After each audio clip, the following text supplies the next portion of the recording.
अस्सलाम वालेकुम रब्बिश इश्रह ली सदरी व यस्सिर ली अमरी वहलुल उक़्दतम मिन लिसानी व यफ़क़हू क़ौली। कैसे हैं आप सब लोग? उम्मीद है सब लोग खैर खैरियत से होंगे। और डायबिटीज़ टेली केयर अपना रोल हमेशा से प्ले करती रही है और करती रहेगी इंशाअल्लाह जब तक हयाती बिलखैर है।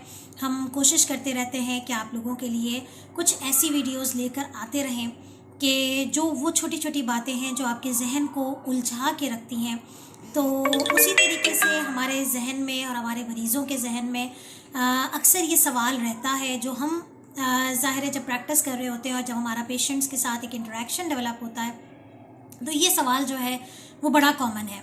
और ये सवाल ये है कि डॉक्टर साहब मेरी शुगर कंट्रोल नहीं होती, जबकि मैं अपनी हद्दुल इम्कान कोशिश कर रहा हूँ, मैं जो है वो परहेज़ भी करता हूँ। और मतलब मैं सफ़ेद उनका एक टिपिकल चीज़ें जो हम सुनने में मिलती हैं वो ये होती है कि मैंने चीनी का इस्तेमाल बंद कर दिया है और मैं दवाइयाँ भी प्रॉपर खा रहा हूँ, लेकिन मेरी शुगर कंट्रोल नहीं होती है। तो अगर आज जो मुझे सुन रहा है, अगर आप भी उन कैंडिडेट्स में से हैं जिनकी ये शिकायत है कि डॉक्टर साहब मेरी शुगर क्यों कंट्रोल नहीं होती, तो ये वीडियो आज आपके लिए बनाई गई है। तो अगेन वही वाली बात है कि हमारे चैनल को सब्सक्राइब ज़रूर करें ताकि आने वाली हर नई वीडियो सबसे पहले आप तक पहुंचे और आप उसे मिस ना करें। So let's start. देखिए, सबसे पहले जो कुछ बातें होती हैं जो हमें ज़रूर बताना चाहती हूँ इस वीडियोस के ज़रिए कि अगर आपकी शुगर कंट्रोल नहीं होती है तो 6 चीज़ें हैं जिनकी असेसमेंट आज कर लें आप। अगर उनमें से कहीं पर भी आपको लगे कि ये पॉइंट आपका है जिसकी वजह से आपकी शुगर कंट्रोल नहीं हो रही है, तो डायबिटीज़ टेली केयर के दरवाजे खुले हैं। हमारे साथ कंसल्ट कीजिए, अपॉइंटमेंट लीजिए, ऑनलाइन आइए, कराची में रहते हैं तो क्लिनिक विजिट कीजिए, हम आपकी रहनुमाई के लिए मौजूद हैं। तो सबसे पहली चीज़ शुगर कंट्रोल ना होने की वजह होती है कि आपने ये असेसमेंट करनी है कि कहीं आपके जिस्म में शुगर के अलावा कोई और प्रॉब्लम तो क्रिएट नहीं हुई। एम आई राइट? मैं थोड़ा इसको एक्सप्लेन करती हूँ। जैसे कि हमारे जो शुगर के मरीज़ होते हैं, जो middle age to old age patients होते हैं, अक्सर उनमें कोलेस्ट्रॉल बढ़ा हुआ होता है, लेकिन वो वर्कअप नहीं करवाते हैं या उन्हें पता नहीं होता है। तो अक्सर क्या होता है कि जिस्म में मौजूद जो दूसरी मेडिकल इश्यूज़ होते हैं, अगर आप उन्हें कंट्रोल नहीं करेंगे तो आपकी शुगर एक्सक्यूज मी कंट्रोल नहीं होगी। अगर आपका कोलेस्ट्रॉल बढ़ा हुआ है, अगर आपका ब्लड प्रेशर बढ़ा हुआ है, अगर आप थायराइड डिजीज़ के शिकार हैं, या अगर बॉडी में बढ़ती हुई शुगर के साथ जिस्म में कोई कॉम्प्लिकेशन क्रिएट हो गई जिसको आपने रूल आउट नहीं किया, जैसे कि गुर्दों का मसला शुरू हो गया है, जैसे कि आँखों का मसला शुरू हो गया है, या जैसे कि आपके जो जिस्म में कोई वाइटामिन्स की कमी हो गई है, ख़ास तौर पे जो विटामिन डी और विटामिन B12, हम तकरीबन कोशिश होती है कि हम एनुअली अपने पेशेंट्स को ये ज़रूर एवेलुएट करवाते हैं कि अगर आपकी ये तमाम चीज़ें कंट्रोल हैं तो फिर हम दूसरी डायरेक्शन की तरफ बढ़ते हैं। लेकिन अगर आपकी शुगर्स कंट्रोल नहीं हो रही है और आप बकौल आपके कि आप जो मेडिसिन्स ले रहे हैं आप वो भी ले रहे हैं, शुगर का परहेज़ भी है। अच्छा, मैं सिर्फ अभी आपके जुमलों को फोकस कर रही हूँ कि जो मरीज़ हमें कहते हैं कि हम एहतियात करते हैं लेकिन हमारी शुगर कंट्रोल नहीं होती, तो बराए मेहरबानी आप सबसे पहले अपने तमाम मेडिकल इश्यूज़ को रिजॉल्व करें, उनके लिए टेस्ट करवाइए या उनके लिए हमारे साथ कंसल्ट कीजिए। ठीक है जी? तो नंबर 1 तो बात ये हो गई। नंबर 2 ये होता है कि अगर आप ये कैंडिडेट हैं कि अगर आपकी शुगर्स कंट्रोल नहीं हो रही है और अगर कोई मेडिकल इशू भी नहीं है आपका, आप चेक करवा चुके हैं, ये वर्कअप करवाते रहते हैं, तो आप ये देखिए कि आपका रोज़मर्रा का जो स्ट्रेस लेवल है। अच्छा, इसमें बड़ी इंटरेस्टिंग सी बात होती है कि लोग कहते हैं कि डॉक्टर साहब परेशान कैसे नहीं होंगे, परेशानी तो है। द थिंग इज़ दैट कि ऑलवेज डिफ्रेंशिएट बिटवीन आपका जो फिजियोलॉजिकल, ये जो एक आम इंसान का बिहेवियर होता है कि हमें एक छोटी मोटी चीज़ों की परेशानी होती है, बीइंग अ पेरेंट्स बहुत सारी परेशानियां होती हैं, बीइंग अ प्रोफेशनल लाइफ आप लोगों को बहुत सारी परेशानियां होती हैं, हर इंसान को होती है। लेकिन उसको अगर आप अपने ऊपर कहते हैं कि आप ओवरलैप किया हुआ है, बहुत ज़्यादा आपने अपने ऊपर हावी किया हुआ है, तो वो वाला स्ट्रेस आपकी शुगर को बढ़ा रहा है। खामखा की सोचें, फेयर ऑफ अननोन। अच्छा, इसका बड़ा इंपॉर्टेंट तरीका होता है कि स्ट्रेस अगर आपको बाज़ औक़ात फेयर ऑफ अननोन है या आप ज़रा ज़रा सी बातों पे घबरा जाते हैं और बहुत ज़्यादा परेशान हो जाते हैं, बहुत ज़्यादा टेंशन ले लेते हैं, तो ऐसी चीज़ों के लिए हम हमेशा रेकमेंड करते हैं कि टेक काउंसलिंग्स। हम डायबिटीज़ टेलीकेयर भी, और अगर आप किसी डॉक्टर के पास, दूसरे के पास भी जाते हैं, काउंसलिंग सेशन बहुत अच्छा रहता है, जिसमें सामने वाले को स्पीक आउट करने का मौका मिलता है। आप हमारे साथ अपने तमाम मसाइल को सीक्रेसी के साथ डिस्कस कर सकते हैं।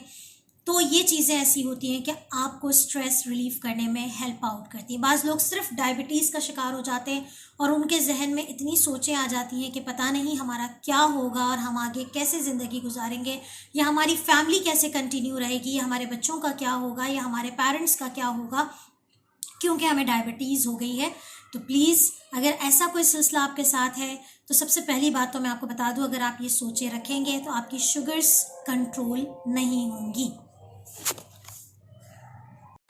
राइट, तो ये दो चीज़ें होती है जिनको आपने ज़रूर देखना होता है कि अगर आपकी शुगर्स कंट्रोल नहीं हो रही हैं तो आपके मेडिकल इश्यूज़ तो नहीं है, या फिर आपको कोई स्ट्रेस ऐसा तो नहीं जो फियर ऑफ अननोन हो, जिसकी वजह से आपकी शुगर्स कंट्रोल नहीं हो रही है। Next, the very important thing, कि जो हमारे यहाँ एक कॉमन मिथ है, जो अक्सर मुझे जो है वो हमारे पास जब मरीज़ आते हैं, एंड आई मस्ट से कि जो पेशेंट्स होते हैं वो बहुत ज़्यादा इनोसेंट होते हैं, उनको अपनी बीमारी के बारे में इल्म नहीं होता है।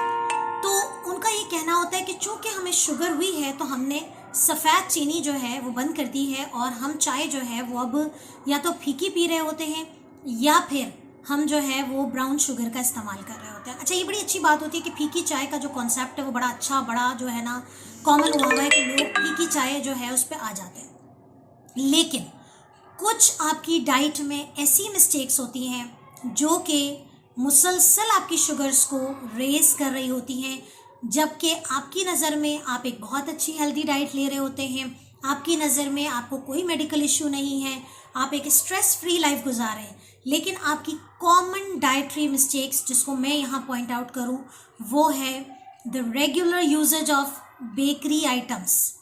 जितना आप लोग bakery items, processed food, refined flour, जो कि हमारे पास जो तंदूर की रोटी है, नान का इस्तेमाल हमारे यहाँ बड़ा कॉमन है, डबल रोटी, पापे, इन सब का इस्तेमाल हमारे यहाँ बहुत कॉमन है, and this is the one of the very common thing कि आपकी शुगर्स जो हैं वो रेज होती हैं, क्योंकि जो आप वाइट ब्रेड खा रहे हैं, आप जो पापे का इस्तेमाल कर रहे हैं। अच्छा, एक बात मैं यहाँ पर ज़रूर पॉइंट आउट करती चलूँ कि अक्सर लोग कहते हैं कि हम ब्राउन ब्रेड का इस्तेमाल करें, तो देखिए वाइट ब्रेड, ब्राउन ब्रेड तकरीबन कोई बहुत ज़्यादा फ़र्क नज़र नहीं आता in terms of carbohydrates.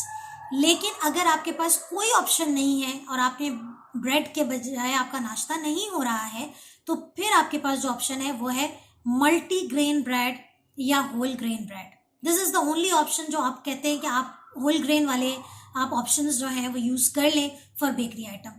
But I must say कि अगर आपके पास होममेड चपाती का ऑप्शन मौजूद है तो कोशिश करें कि आप ये डबल रोटी, ब्रेड टाइप के आइटम से, बंस और ये मफन्स और इन सब से दूर हैं। These are the very important dietary mistakes जो कि आपकी शुगर्स को रेज कर रहे होते हैं। दूसरा, आपका जो रिफाइंड फ्लावर का इस्तेमाल है, हम चूँकि ये बात एक आगाही होती है लोगों को कि मीठा नहीं खाना, तो केक पेस्ट्री से तो अवॉइड हो जाता है, लेकिन तंदूर की रोटी, नान, ताफ्तान, इन सब चीज़ों का बड़ा कॉमन इस्तेमाल है। तो अगर आप इस तरह के कैंडिडेट हैं तो प्लीज़ अपना डाइटरी हैबिट्स को अगर आप स्ट्रिक्टली 3 महीने तक फॉलो करें, and then check your sugar levels, check your HbA1c, you must see the differences in the sugar levels, right. अच्छा, एक और बड़ा जो डाइटरी मेथ होती है, जो मेरे पास तकरीबन अगर मैं डेली पेशेंट्स देख रही हूँ तो 2-4 पेशेंट इस तरह के आते हैं, वो कहते हैं कि जो ताज़ा फलों का रस होता है वो इस्तेमाल हम कर रहे होते हैं, क्योंकि वो तो डब्बा पैक नहीं है, उसमें तो हम कोई शुगर नहीं मिला रहे। तो प्लीज़, इट्स माय रिक्वेस्ट कि fruit juices are never never never allowed in diabetic patients. आप सादा फल लेके खाइए। ये एक बड़ी खुशकिस्मती की बात है कि हम ज़ियाबतीस के मरीज़ों को फल खाने से मना नहीं करते हैं। उस फल के अंदर जो रेशा होता है, जो ब्लैंड होके उसका रेशा ख़त्म हो जाता है, वो आपको नुकसान करता है, आपकी शुगर्स को बढ़ा देता है।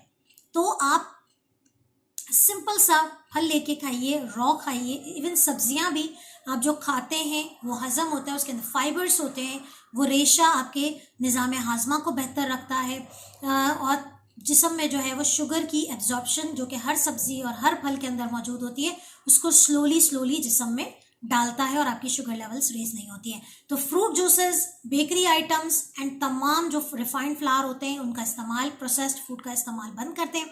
Then you must see the differences in your sugar levels. इसके बाद जो एक बहुत इंपॉर्टेंट चौथी बात है वो ये है कि तमाम चीज़ें करने के बाद आप एक्सरसाइज नहीं करते। आपकी डाइट बहुत अच्छी है, आपकी स्ट्रेस नहीं है, कोई मेडिकल इशू नहीं है, लेकिन आप वर्जिश नहीं करते हैं। लोगों का कहना है कि वर्जिश चूँकि हम नहीं करते क्योंकि हमारे पास ऐसी कोई सहूलत नहीं है, हम जो है वो जिम ज्वाइन नहीं कर सकते, या हम जो है वो कोई फ्लैट्स में रह रहे होते हैं, या what ever the issue is. I must say कि वर्जिश करने के लिए आपको कहीं जाने की ज़रूरत नहीं है। आपकी चार दीवारी का घर, चाहे वो छोटा हो चाहे वो बड़ा हो, ठीक है, आप आराम से उसके अंदर सिर्फ एक कमरे से दूसरा कमरा या जो भी आपकी राहदारी बनी हुई है, सहन बना हुआ है, आप उसमें चलें। घर के काम करना या सिर्फ अपनी मूवमेंट शो करना नहीं होता, आपने कंसंट्रेशन के साथ चलना है। 10 मिनट से शुरू करें, 15 मिनट, 20 मिनट, आधे घंटे तक आप लेके जाएं, मैक्सिमम आधा घंटा लाजमी कोशिश करें कि आपने एक्सरसाइज करनी है। The best way, the cheapest way of exercise is the brisk walk, ठीक है। अच्छा, अब दूसरी बात ये होती है कि हमारे पास चूँकि मरीज़ इस तरह की कंप्लेन लेके आते हैं कि जोड़ों में दर्द रहता है इसलिए वर्जिश नहीं कर सकते, या कमर में दर्द होने की वजह से वर्जिश नहीं कर सकते, तो एक बात याद रखिए कि अगर वाकई कोई मेडिकल रीज़न है और आपके डॉक्टर यानी कि जो आपके कंसल्टेड डॉक्टर हैं जिसने आपको मना किया हुआ है कि आपने वॉक नहीं करनी है, तो आपके पास जो दूसरा ऑप्शन है वो बैठे बैठे अपने हैंड्स, अपने मसल्स और अपने पाँव की मूवमेंट है। मकसद सारा ये होता है वॉक करने का या किसी भी किस्म की एक्सरसाइज का कि आपके जो पट्टे हैं वो तेज़ी से हरकत में आएँ। जब वो तेज़ी से हरकत में आते हैं तो वो शुगर्स को अपने अंदर ले लेते हैं, जिससे आपकी शुगर लेवल्स कंट्रोल होती हैं। तो अगर कोई मेडिकल रीज़न नहीं है तो आप वॉक करें, खूब वॉक करें, आधा घंटा अपनी दवाई समझ के वॉक करें और इसमें कोई नागा ना करें, ठीक है जी। तो 4 बातें तो ये हो गई। 2 मज़ीद इम्पॉर्टेंट जो चीज़ें हैं जो हमने ऑब्ज़र्व की हुई हैं, जो कि रिसर्च बेस्ड भी हैं कि आपकी शुगर्स आखिर क्यों कंट्रोल नहीं होती हैं, उसमें 5वीं इम्पॉर्टेंट बात है कि आप अपने डॉक्टर के साथ फॉलोअप में नहीं रहते। जब एक पेशेंट डॉक्टर से दूरी पर होता है, और अक्सर हमारे पास मरीज़ आते हैं कि 2 साल पहले मैंने दिखाया था डॉक्टर को और वो जो दवा दे रहा है बस मैं वही खाता चला जा रहा हूँ, और अब अचानक से मैंने जाके अपना टेस्ट करवाया है तो मेरी शुगर तो बहुत बढ़ी हुई आई है, या मेरी HbA1c तो बहुत बढ़ी हुई आई है। याद रखिए कि आपका फॉलोअप ना होना, अच्छा हम फॉलोअप की ज़रूरत हमें तब पेश आती है जब हमें कोई अलामात नज़र आते हैं, हम समझते हैं कि हमें कोई प्रॉब्लम शुरू हुई तभी हमें डॉक्टर याद आता है। ऐसा नहीं होता है। आपकी शुगर चूँकि आपको पता है कि एक बढ़ने वाली बीमारी है और आपके जिस्म में कुछ ऐसी तब्दीलियाँ आ रही होती हैं जिसका इल्म अक्सर नहीं होता है, लेकिन वो अंदर डैमेजिंग कर रहा होता है, और पता तब चलता है जब कोई अलामत शुरू होती है और फिर जब आप टेस्ट कराते हैं तो लेवल्स बहुत ज़्यादा हाई होते हैं। तो प्लीज़ आप कोशिश करें कि एवरी 3 to 4 months अपने डॉक्टर से एक दफ़ा विज़िट करें, उनको बताइए कि आप 3 महीने से ये दवा खा रहे हैं। आप कम से कम, अगर आप टाइप 2 के पेशेंट्स हैं तो आपकी, चूँकि आप डेली शुगर चेक करने के आदी नहीं होते हैं, कोशिश करें कि जब आप डॉक्टर के पास जाएं, हमारे पास आ रहे हैं आप, तो कम से कम 1 हफ्ते तक रेगुलर शुगर चेक करें अपने घर में, उसका चार्ट बनाइए और फिर डॉक्टर के पास लेके जाइए और बताइए कि मैं 3 महीने से ये दवा खा रहा हूँ। अगर आप उसके रेगुलर पेशेंट हैं तो कोई मसला ही नहीं है। अगर आप रेगुलर नहीं हैं और आप किसी दूसरे डॉक्टर के पास जाना चाह रहे हैं तो उनको बताइए कि आप 3 महीने से ये दवा खा रहे हैं और ये शुगर का स्टेटस है और ये आपका लाइफस्टाइल है, what to do further. This is the very very important. अगर आप बिल्कुल स्टेबल हैं तो कोई मसला नहीं, 3 महीने तक, नेक्स्ट 3 months तक आपकी छुट्टी। HbA1c 3 से 4 महीने के बाद रिपीट करवाइए एंड देन गो बैक। चीज़ों को बढ़ा के लापरवाही के साथ आपकी शुगर्स कभी भी कंट्रोल नहीं होंगी। ठीक है जी। तो जिस चीज़ को आप अपने लिए बेहतर समझ रहे होते हैं, आपको शायद वो चीज़ अंदाज़ा नहीं होती है। बिल्कुल अट्टे कट्टे होते हैं, फिट होते हैं, लाइफ बिल्कुल सही जा रही होती है, लेकिन हिडन डैमेजेस बहुत सारे हो रहे होते हैं जिसको हम इग्नोर कर देते हैं और फिर आते हैं हमारे पास कि डॉक्टर साहब सब कुछ कर रहा हूँ लेकिन शुगर कंट्रोल नहीं हो रही है। ठीक है जी।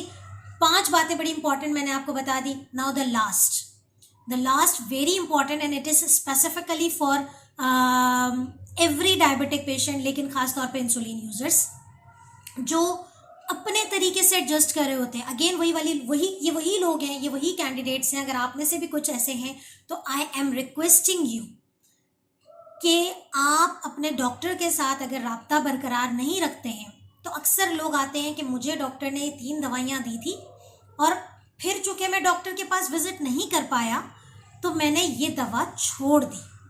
इसको हम कहते हैं सेल्फ एडजस्टमेंट। या इंसुलिन जो है मुझे डॉक्टर ने लिख के दी थी 3 महीने पहले या 4 महीने पहले, और मैं चूंकि डॉक्टर के पास दोबारा नहीं जा सका, ठीक है, प्रॉब्लम हो रही थी फिर भी नहीं जा सका, तो मैंने खुद से जो है ये इंसुलिन बंद कर दी, या ये यूनिट्स मैंने बढ़ा दिए, या ये यूनिट्स मैंने कम कर दिए चूंकि मुझे चक्कर आ रहे थे, और फिर मैंने अपने डॉक्टर से राब्ता मुनासिब ही नहीं समझा, या फिर किसी मसरूफियात की वजह से मैं डॉक्टर से कनेक्ट नहीं हूँ। एट द एंड शिकायत क्या होती है कि डॉक्टर साहब शुगर कंट्रोल नहीं हो रहे। तो खुदारा, it's my request to all of you who are listening from anywhere in the world, please stay connected with the doctor.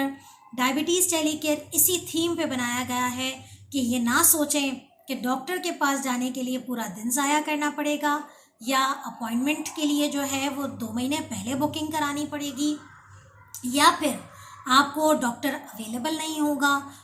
अल्हम्दुलिल्लाह इसी थीम की बुनियाद बना के हमने इस डायबिटीज़ टेलीकेयर की इस्टेब्लिशमेंट की है कि आपको कोई भी प्रॉब्लम आ रहा है 24 से 48 घंटे के अंदर अंदर आप हमारे साथ कनेक्ट हो जाते हैं, और कनेक्ट होने के बाद कनेक्ट रहते हैं। हम फिर पेशेंट को छोड़ते नहीं हैं जब तक कि पेशेंट हमारे पास स्टेबिलिटी फेस में नहीं आता। तो यही मेरा आज का टॉपिक था कि अगर आप वो कैंडिडेट हैं कि आपकी शुगर्स कंट्रोल नहीं हो रही हैं, तो इन 6 चीज़ों के बारे में ज़रूर फोकस कीजिएगा। और अगर इन 6 चीज़ों में से अगर आप किसी एक के भी कैंडिडेट हैं तो must visit to your doctor और कंसल्ट विद डायबिटीज़ टेलीकेयर। इंशाल्लाह आपको रिग्रेट नहीं होगा, और मुझे उम्मीद है कि आप ज़ियाबतीज़ के साथ एक अच्छी ज़िंदगी गुजारेंगे। अपना बहुत ख्याल रखें, अपना और अपने घर वालों का बहुत ख्याल रखिएगा। ज़ियाबतीज़ के साथ एक अच्छी और सेहतमंद ज़िंदगी गुजारिएगा। इसके साथ ही मुझे इजाज़त दीजिए। इंशाल्लाह मुझे देखिएगा नेक्स्ट वीडियो में एक बहुत इंपॉर्टेंट टॉपिक के साथ। अल्लाह हाफ़िज़।